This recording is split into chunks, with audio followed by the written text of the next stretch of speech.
presented by जोरदार music. मैंने दरवाजा खोला तो उसकी आंखों में आंसू, चेहरे पे हंसी थी, सांसों में आहे, दिल में बेबसी थी। पगली ने पहले नहीं बताया कि दरवाजे में उसकी उंगली फंसी थी।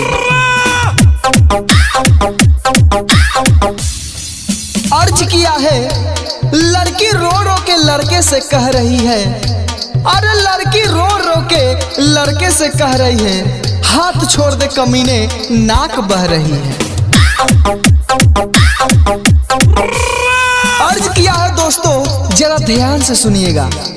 उसको आना होगा तो खुद ही चली आएगी, अरे उसको आना होगा तो खुद ही चली आएगी। यूं बैठकर शौचालय में जोर लगाने से क्या फायदा। अर्ज किया है दोस्तों, खुदा बचाए हमें इन हसीनों से, अरे खुदा बचाए हमें इन हसीनों से, लेकिन इन हसीनों को कौन बचाएगा हम जैसे कमीनों से।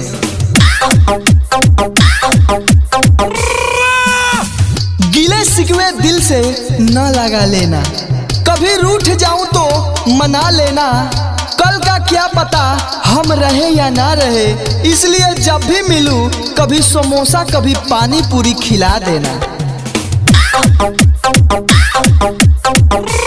अरे भाई, चप्पल छोटी हो जाए तो पाँव में नहीं आती है, अरे चप्पल छोटी हो जाए तो पाँव में नहीं आती है, और गर्लफ्रेंड मोटी मिल जाए तो बाहों में नहीं आती है। लैला ने मजनू से प्यार किया, पर मजनू की किस्मत जाग गई। मजनू ने इतने प्रेम पत्र लिखे कि लैला डाकिये के साथ भाग गई। जब तू होती थी मेरी जिंदगी में तो मेरे तेरे इश्क के चर्चे बहुत थे। अच्छा ही हुआ जिंदगी से चली गई तू, क्योंकि तेरे खर्चे भी बहुत थे।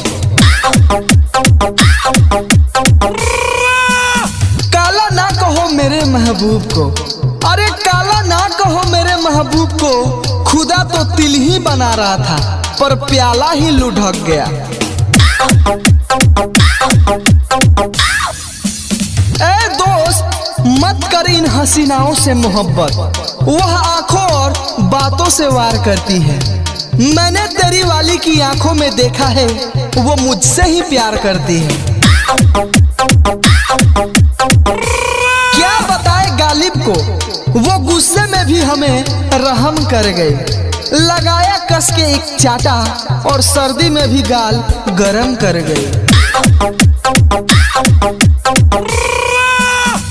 अर्ज किया है, चुपचाप चल रहा था मैं मंजिल की ओर, अरे चुपचाप चल रहा था मैं मंजिल की ओर, फिर ठेके पर नजर पड़ी और मैं गुमराह हो गया। आसमान में काली घटा छाई है, आज फिर गर्लफ्रेंड से मार खाई है, मगर मेरी गलती नहीं है दोस्तों। पड़ोस वाली लड़की आज मिनी स्कर्ट पहन के आई है। वो कहती थी कि मैं तुम्हारी जिंदगी को जन्नत बना दूंगी। बनानी तो उसे मैगी भी नहीं आती थी, लेकिन मैडम का आत्मविश्वास तो देखो।